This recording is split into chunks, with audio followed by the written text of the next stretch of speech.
미국의 무디 목사님이라고 하는 분은 컵에 물이 얼만큼 남아있는가 이것을 설명하는 것만 보아도 그 사람의 성향이 어떤지를 알 수 있다고 말했습니다. 물이 반밖에 없네 이렇게 말하는 사람도 있고 아직도 반이나 남아있다고 생각하는 사람도 있는 겁니다. 같은 것을 보고도 다르게 볼 수 있는 것이죠. 중요한 것은 두 사람의 의견이 다르지만 아무도 틀리지 않았다는 거죠. 어느 쪽을 보느냐에 따라서 이렇게 결론이 달라진다는 것입니다. 여러분은 둘 중에 어느 쪽에 속한 분이라고 생각하십니까? 얼마 전에 제가 은퇴하신 선배 목사님을 만나게 됐는데 이분은 젊은 시절에 아주 깐깐하고 냉철하고 빈틈이 없어서 존경은 하지만 가까이 다가가기가 참 어려웠던 분입니다. 근데 나이가 들수록 아주 온화해지고 따뜻해지고 친화력이 커져서 후배들의 존경을 받던 분인데 오랜만에 만나서 함께 얘기를 나누다가 제가 이런 질문을 했습니다. 목사님의 인생을 변화시킨 중요한 성경 구절이 있으시면 얘기해달라 그렇게 부탁을 했더니 그분 하시는 말씀이 예수를 믿어도 타고난 기질은 변하지 않습니다. 그러나 환경에 대한 응답으로서의 성격은 변해야 합니다. 사도 바울이 그런 사람이지요. 사도 바울은 아주 과격한 사람이고 일중심적인 사람이고 논쟁을 좋아하고 그런 사람인데 나이가 들수록 아주 성숙하고 부드럽고 포용력이 많은 그런 사람으로 변했습니다. 나는 바울의 성품을 연구하면서 깨달은 게 있습니다. 겉으로 드러난 결과물보다 하나님 앞에서 나 자신이 평가받는 기준은 내가 예수님을 얼마나 닮아갔는가 그것이 더 중요한 평가 기준이라는 것을 깨닫게 됐습니다. 그래서 그걸 깨달은 다음부터는 내가 참 스스로 변하려고 애를 많이 썼습니다. 어떻게 하면 성도들을 더 이해하고 그리고 격려하고 가르칠 것인가. 숫자의 문제가 아니라 내가 어떻게 하나님 앞에서 성품이 변해갈 수 있는가. 이걸 묵상하고 고민하고 말씀을 붙들고 씨름을 했습니다. 그러는 거예요. 그래서 그렇게 붙들고 씨름하신 말씀이 있나요? 그랬더니 오늘 본문의 말씀을 얘기했어요. 저는 이런 본문이 한 사람의 일생을 바꿀 수 있다는 것을 들으면서 참 굉장히 놀란 경험이 있습니다. 여러분, 우리는 지난 시간에 함께 일할 수 있는 사람에 대한 말씀을 나누었죠. 사도 바울은 고린도 교회에 헌금을 다시 시작하라고 부탁하면서 그 헌금을 가지러 갈 3명의 사람들을 파송하죠. 그리고 그 사람들이 어떤 사람이기 때문에 나하고 함께 일할 수 있는 사람인지 그들을 설명해 줍니다. 그런 과정에서 어떤 사람이 나와 함께 일할 수 있는가 하는 그 기준 3가지를 설명하는데 기억이 나시나요? 첫째가 뭐죠? 간절함이 있는 사람이라고 그랬어요. 나하고 같은 간절함을 나하고 공유하는 사람이 나와 함께 갈 수 있는 사람이다. 두 번째는 선한 일에 힘쓰는 사람이다 그랬어요. 선한 일이라도 자기 함부로 막 하면 안 되는 거죠. 선후가 있고 여러 가지를 배려해서 조심스럽게 해야만 모두와 조화를 이룰 수 있고 함께 갈 수 있는 것인데 그런 사람이야만 나하고 함께 갈 수 있다 그런 얘기죠. 보내놨는데 항상 욕만 먹으면 안 되잖아요. 선한 일에 조심하는 사람. 3번째는 검증에 합격된 사람이죠. 사람은 한 번에 알 수 없는데 여러 번 경험을 해도 됐다. 그렇게 검증에 합격된 사람이 나와 함께 일할 수 있는 사람입니다. 그런데 이 세 가지는 하나님이 우리에게 원하시는 성품이에요. 우리도 누구에겐가 일해야 되고, 또한 우리도 홀로 살아갈 수 없기 때문에 이런 사람들을 일생을 통하여 반드시 만나야 할 줄로 믿습니다. 바울은 이제 그 사람들을 보내면서 고린도 교회 성도들이 다시 새롭게 일을 시작할 수 있도록 그들을 세워주는 일을 하고 있습니다. 오늘 본문이 바로 그런 얘기죠. 그러니까 지난 시간의 주제는 나와 함께 일할 수 있는 사람이 어떤 사람인가를 판단하는 기준을 제시했다면, 오늘은 낙심한 사람을 다시 일으켜 세워서 어떻게 새롭게 시작하게 할 수 있는가를 나타내주는 본문이 오늘 내용이라고 생각하시면 되겠습니다. 오늘 본문에는 성도를 사랑하는 목회자의 마음이 들어있고, 자녀를 바라보는 부모님의 마음이 들어있고, 제자를 사랑하는 따뜻한 스승의 자세가 들어있고, 아랫사람을 사랑하는 윗사람의 마음이 어떠해야 하는지를 잘 보여주고 있습니다. 그래서 오늘 본문의 별명이 뭐냐 하면은 설교 제목이에요. 한번 읽어볼까요? 마음을 만지는 방법, 다른 말로는 마음과 마음을 이어주는 기술입니다. 어떻게 하면 우리가 낙심한 사람의 마음을 만져주고 그가 다시 용기를 얻어서 새로운 일을, 중단되었던 새 일을 시작하게 할 수 있느냐? 그 내용입니다. 저는 한 주간 동안 이 본문을 읽으면서 제 자신을 많이 돌아보기도 했고, 자녀와 성도님들을 다시 이런 마음으로 대해야 되겠다 하는 마음을 새롭게 했습니다. 고린도 교회를 향한 바울의 마음 세 가지가 나오는데, 첫째가 2절 말씀입니다. 함께 읽죠. 이는 내가 너희의 원함을 알미라. 내가 너희를 위하여 마게도냐인들에게 아가야에서는 1년 전부터 준비하였다는 것을 자랑하였는데, 과연 너희의 열심이 퍽 많은 사람들을 분발하게 하였느니라. 너희의 원함을 알미라는 거예요. 굉장히 중요한 구절이에요. 내가 너희의 마음, 너희의 소원, 너희 마음속의 원함을 알고 있다 그런 말이에요. 이게 무슨 소리냐? 고린도라는 도시는 아가야 지방에 있는 도시예요. 그런데 이 고린도 교회가 예루살렘 교회를 돕자고 헌금을 하라고 했을 때 고린도 교회가 약속을 했잖아요. 1년 전에 약속을 했는데 지금 그 교회는 약속을 지키지를 못하고 있습니다. 이걸 보면서 바울이 고린도 교인들을 평가하는 내용이 2절이에요. 여러분이 약속했지 않습니까? 근데 왜 약속을 안 지키는 거죠?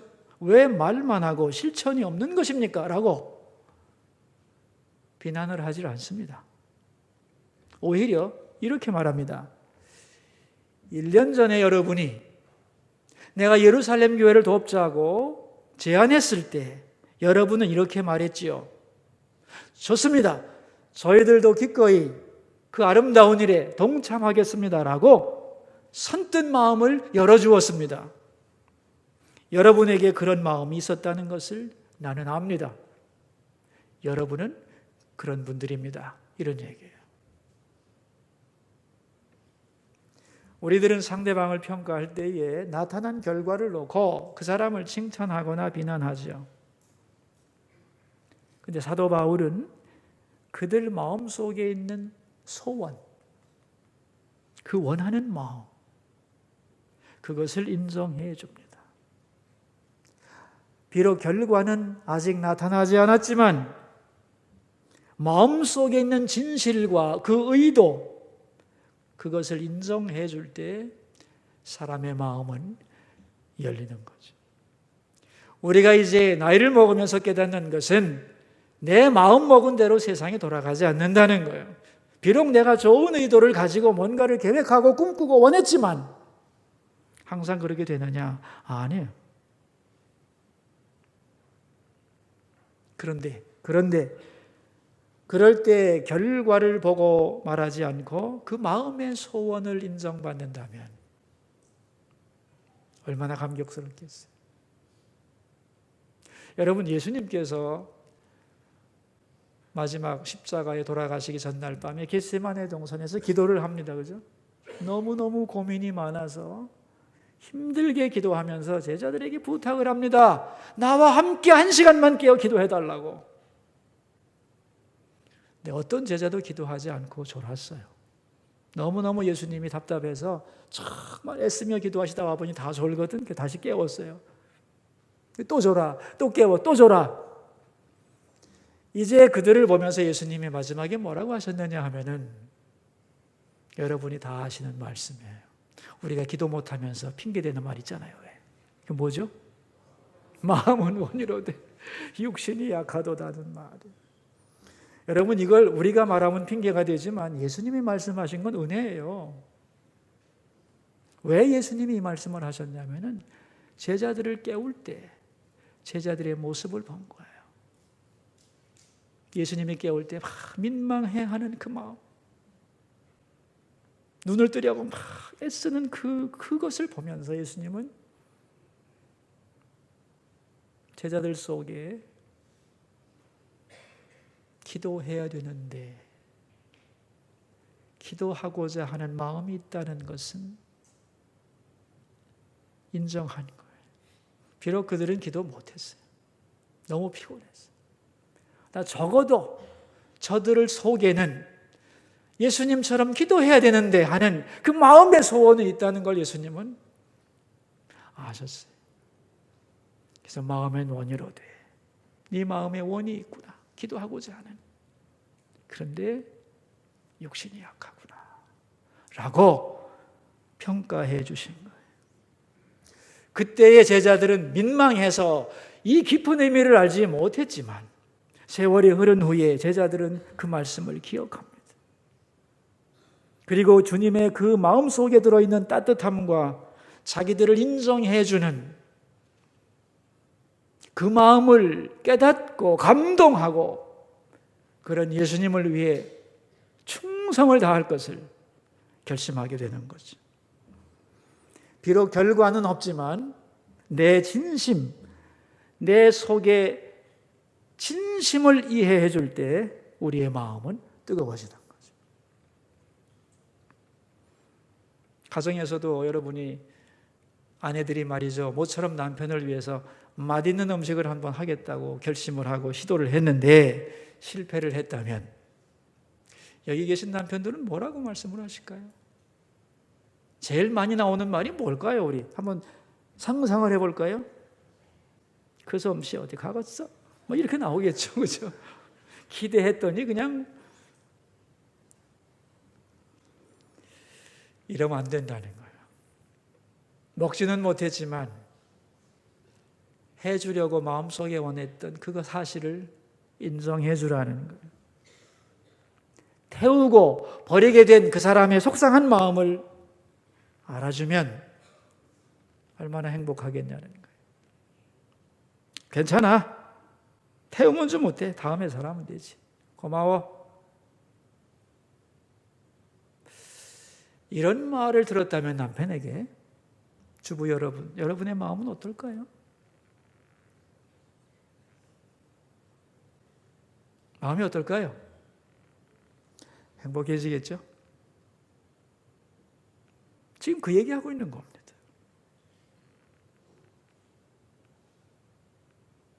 아이가 말이죠. 아침 일찍 깨워달라고 그랬는데 깨우니까 안 일어나. 너는 왜 약속을 했는데 안 일어나냐? 하고 비난을 하지만 사실은 깨워달라는 그 말 자체는 하고자 하는 마음이 있었던 거거든요.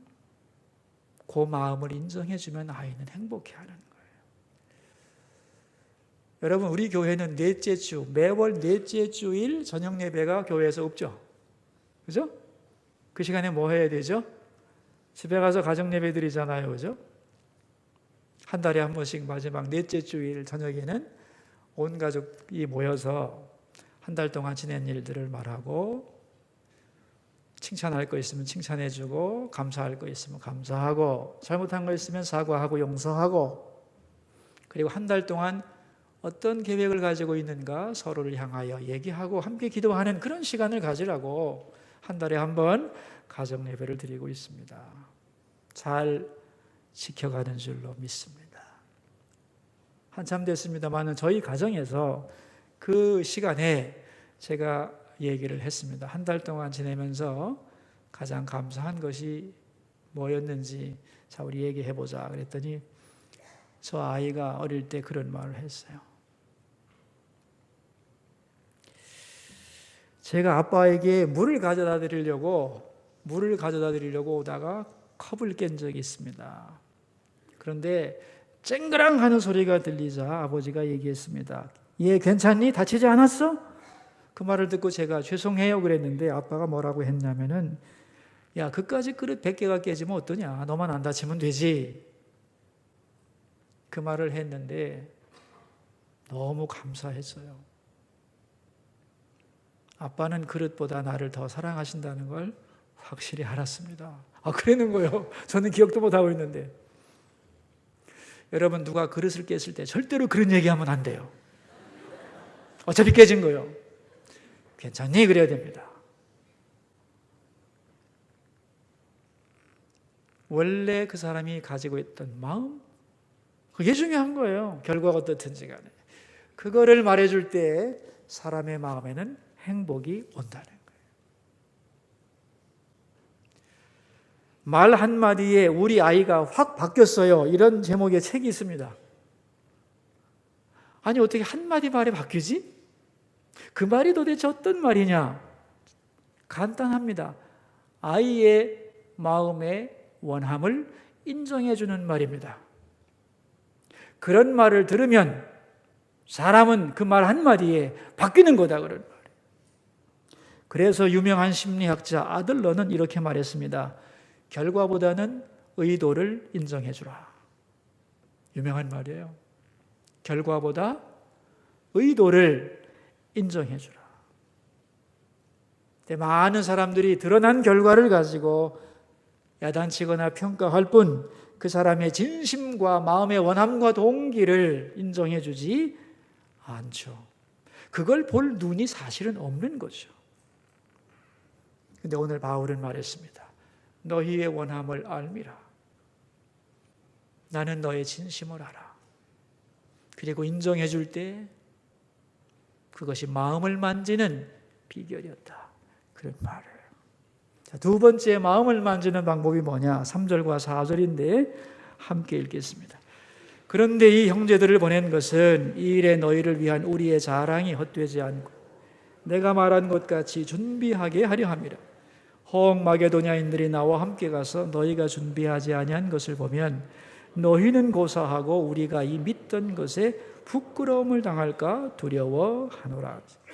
자랑이 헛되지 않게 하라는 거예요.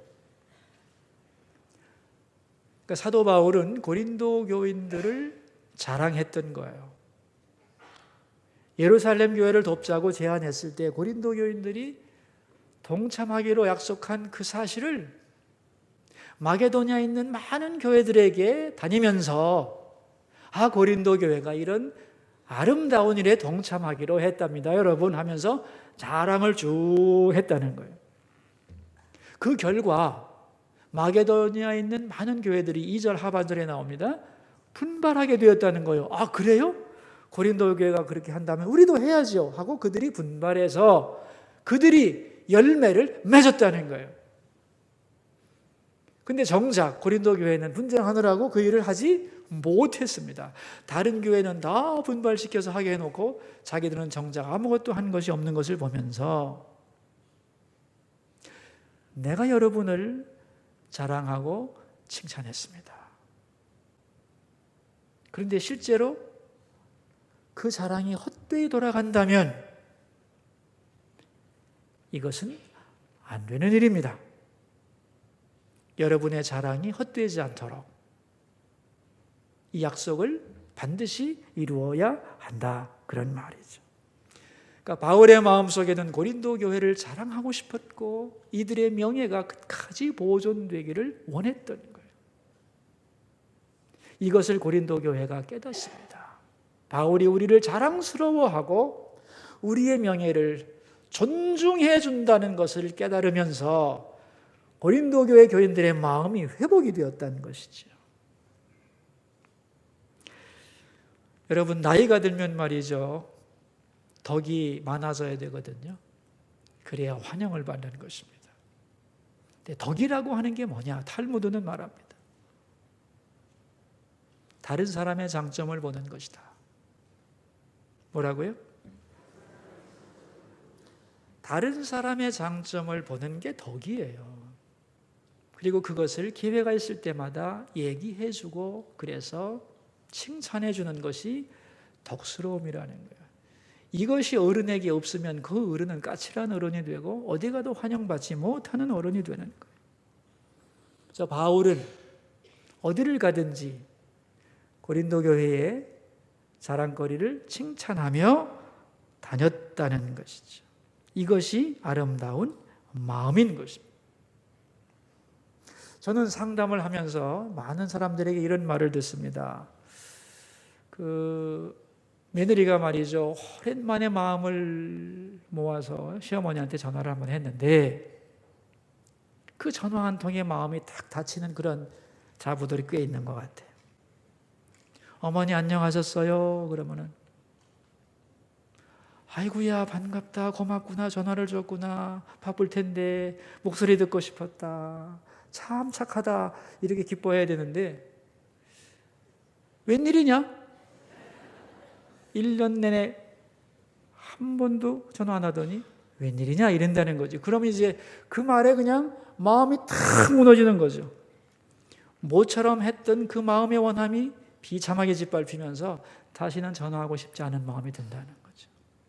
그러니까 여러분, 이 며느리가 전화하거나 사위가 전화를 하면은 어떻게 받느냐, 그 순간이 여러분의 가정의 행불행을 좌우합니다. 그러니까 전화를 잘 받으셔야 됩니다. 그리고 칭찬해 줘야 됩니다. 칭찬을 해주면 자랑거리가 생기잖아요. 우리 어머니가 굉장히 기뻐하시던데 그게 자랑거리가 돼가지고 기뻐해서 또 더 하고 싶은 마음이 자녀들의 마음속에 생겨나는 거란 말이죠. 그래서 우리나라 속담에 매도 벌어맞고 효자도 부모가 만든다고 그랬습니다. 어떻게 응답하느냐에 따라서 자녀의 마음에 자랑거리와 기쁨을 줄 수도 있다는 거예요. 저는 이런 얘기도 많이 듣습니다. 아이들이 선물을 사왔는데 부모님이 선물을 탁 보고서 얘 이거 왜 사왔니? 비싼데, 필요도 없는데, 이런다는 거지. 그렇게 하세요. 앞으로 선물 받긴 틀렸어요 이제. 여러분 그러시면 안 됩니다. 그 순간에 기뻐해야 됩니다. 아이고 좋아라, 네가 선물을 사왔냐, 어디 보자, 뭐니? 그래서 금방 풀러봐야 돼요. 저기 쌓아놓으면 안 돼요. 그 다음부터 바로 써야 돼요. 좋다. 그러면 자랑거리가 되죠. 기쁘죠, 그죠? 그러면 또 사다 드리고 싶은 게 자식의 마음인 거예요. 저는 아이가 지갑 같은 거 사오면은 돈 꺼낼 때 그 지갑을 딱 펴서 딱 보여줍니다. 네가 사온 거 쓴다 이거지. 그럼 그 다음에는 또 뭐 사다 드릴까? 그렇게 될 거 아니에요. 여러분 자식을 효자로 만들어야 돼요. 그래야 그 자식이 복을 받습니다, 여러분. 아멘이죠? 그래서 자랑거리를 자꾸 만들어줘야 되는 거예요. 높여주고. 자식들에게 용돈 얻는 방법도 우리 자식은 용돈을 안 준다, 내놔라 그러면 안 내놓는데요. 우리 자식은 효자라 나에게 용돈 많이 줍니다 하고 딱 100% 넣고 네 효자인 거 소문났는데 돈 좀 내주라 이러면 가존되는 거야. 행복하게 뜯어 써야 됩니다, 여러분. 다 그게 뭐냐면 자식을 자랑스럽게 만들라는 거예요. 가장 좋은 칭찬은 뭐냐 하면은 미국의 사회학자 에드워드 존스가 말했습니다. 그 사람이 없는 데서 칭찬하는 거다 그랬어요. 최고의 칭찬. 사도 바울은 어디 가든지 고린도 교인 없는 데서 고린도 교회를 칭찬했어요. 그리고 그 칭찬이 헛되이 되지 않도록 그 자랑거리를 유지할 수 있는 사람이 되기를 간절히 소망했던 거예요. 내가 사랑하는 사람이 어디서든지 자랑거리가 있는 사람으로 만들어주려고 애썼던 그 마음을 알 때 고린도 교회는 행복해지고 그 마음에 치유가 임했던 것이에요. 어떤 그 부부가 별거하고 있는 집의 딸이 목사님에게 와서 상담을 했답니다. 부모님이 따로 살고 있으니 얼마나 속이 상하는지 모르는데 내가 어떻게 해야 될지를 모르겠다고. 너 지금 어떻게 하고 있냐? 어떻게 하면 부모님을 화해시킬까 해서 가능하면 양쪽에 자주 다니면서 아버지 말을 엄마한테 옮기고 어머니 말을 아버지한테 옮기면서 이렇게 하는데도 부모님이 가까워지질 않으니 어떻게 하면 좋습니까? 그 얘기를 잘 듣다가 목사님이 이렇게 말을 해줬어요. 아버지가 하는 말, 엄마가 하는 말 그대로 전하면 안 돼. 거짓말을 하라는 것이 아니고 아빠가 이런저런 얘기를 하다가 엄마에 대하여 좋게 말하는 부분이 있을 거다. 엄마를 그리워한다거나 칭찬한다거나 보고 싶어하는 그런 말을 할 거다. 그럼 그것만 전해라. 아빠도 그렇고.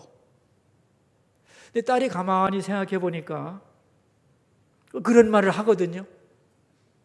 그래서 이제 아빠의 말을 엄마한테 전하니까 아빠가 하는 말이 니네 엄마가 그런 말을 하시더나? 하면서 반색을 하더라는 거예요. 이렇게 상대방이 서로를 그리워하고 좋아하는 말을 전했더니 후에 두 사람이 다시 합하게 되었다는 거예요.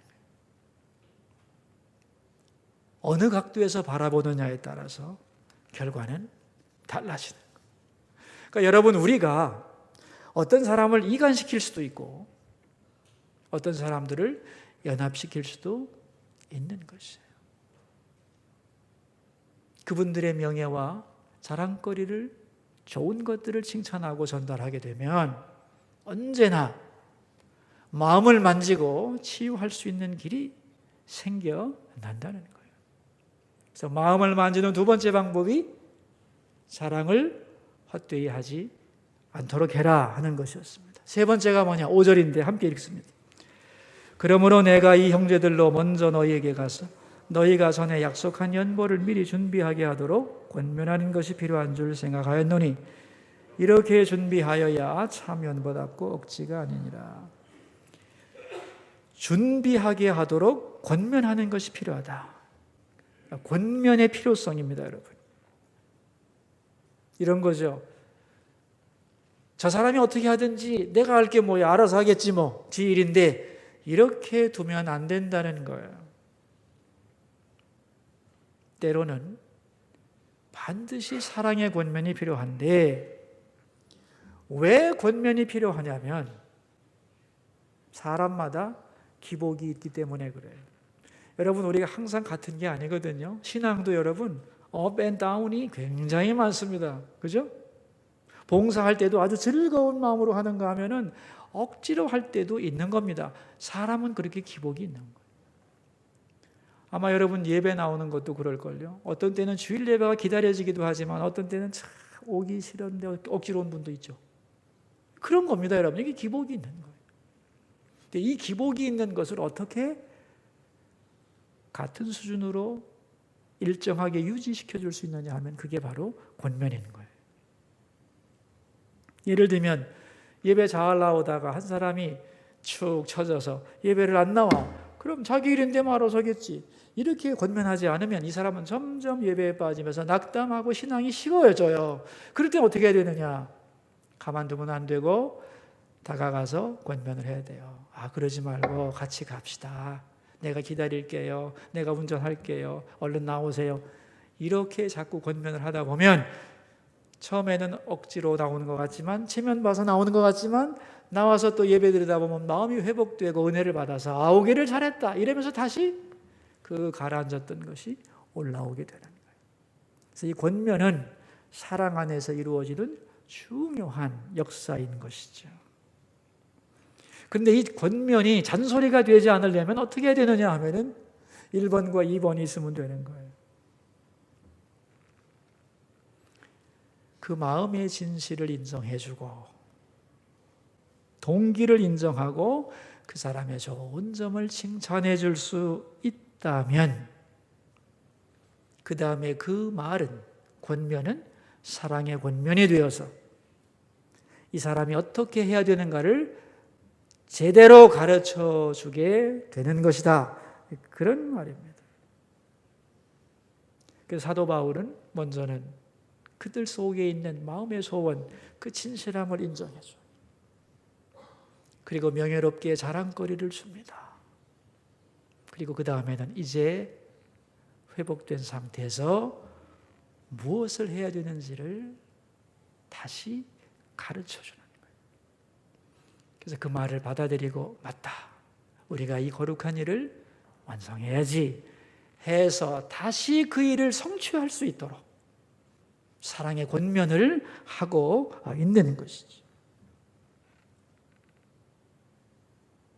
고린도 교회는 하던 일을 중단하고 낙담해 있었어요. 바울은 그것을 내버려 두지 않습니다. 다시 해야 하기 때문에. 어떻게 해야 되느냐? 먼저는 마음을 만져서 치료해야 했다는 거예요.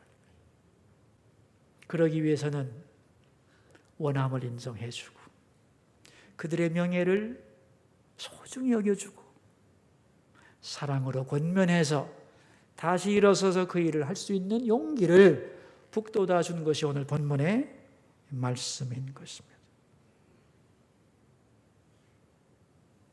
여러분, 우리 모두가 다 사도 바울처럼 우리 주변에는 만져줄 사람이 많죠. 자녀도, 부부도, 아랫사람도, 우리 모두가 다른 사람의 마음을 만지는 방법을 잘 배워가기를 바랍니다. 주님이 먼저 우리의 마음을 만지셨어요.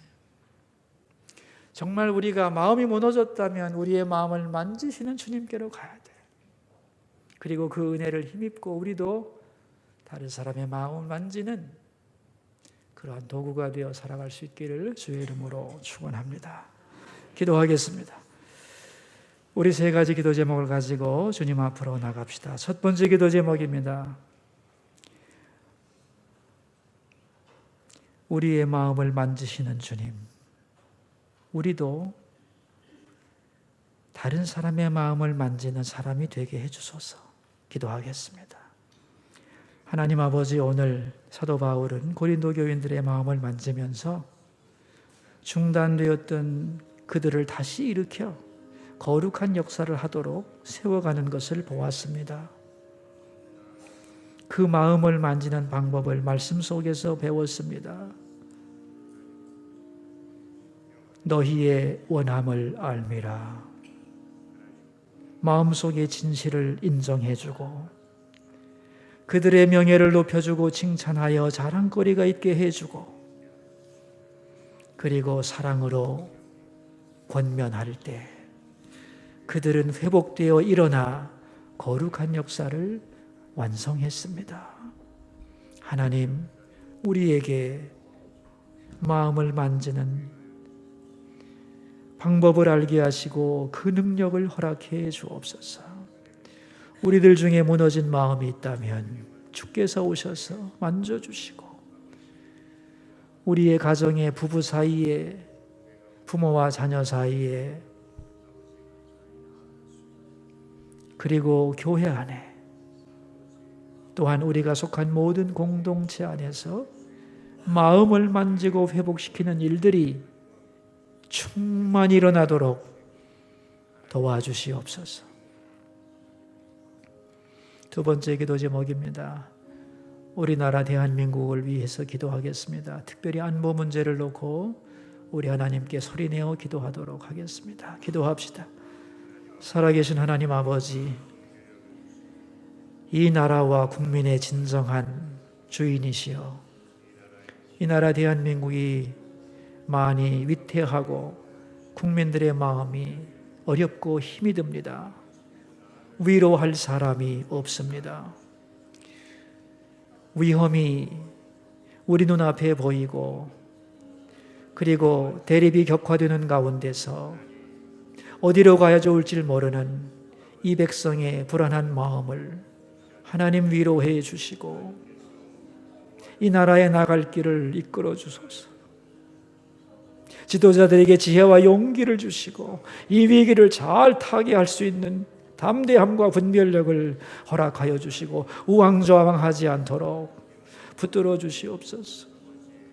국민들의 마음을 하나로 모아주시고 담대하게 하시고 이 나라의 미래와 발전을 향하여 가장 지혜로운 길이 무엇인가를 바르게 선택하고 담대히 그 길로 전진하도록, 위기는 위험하지만 기회이 오니 이 기회를 잘 선용하여 더 좋은 미래를 만들어가는 이 나라가 되도록 오 하나님 도와주시고 이 나라의 진정한 병거와 방패가 되어 주시옵소서. 세 번째 기도 제목입니다. 이 땅의 교회들을 위해 기도하겠습니다. 나라 위해 기도하는 교회들이 되고 하나님 만나는 예배가 이루어지는 교회가 되고 예수 그리스도의 복음이 바로 선포되는 강단이 되도록 우리 함께 기도하겠습니다. 하나님 아버지, 교회의 머리이신 주님을 찬양합니다.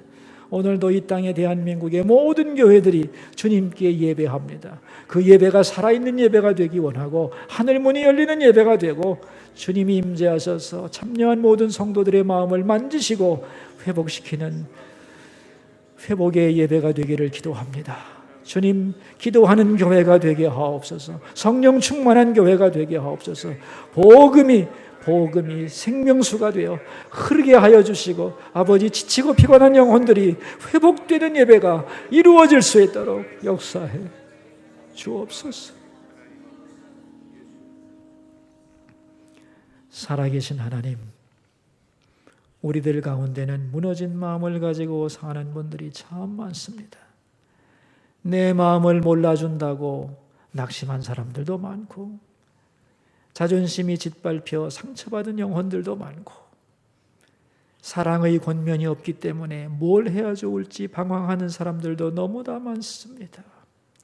주님, 이들을 어떻게 다시 치료하고 만져서 일으켜 세울 수 있는지요. 우리에게 마음을 만지는 방법을 알게 하시고 그것을 실천하면서 주변에 깨어진 마음들을 싸매주고 다시 새롭게 출발하게 하는 은혜의 도구가 되게 해 주옵소서. 주님, 우리의 마음을 만져주시고 우리도 마음을 만지는 주님의 자녀들이 되게 해 주시옵소서. 존귀하신 예수님 이름으로 기도하옵나이다.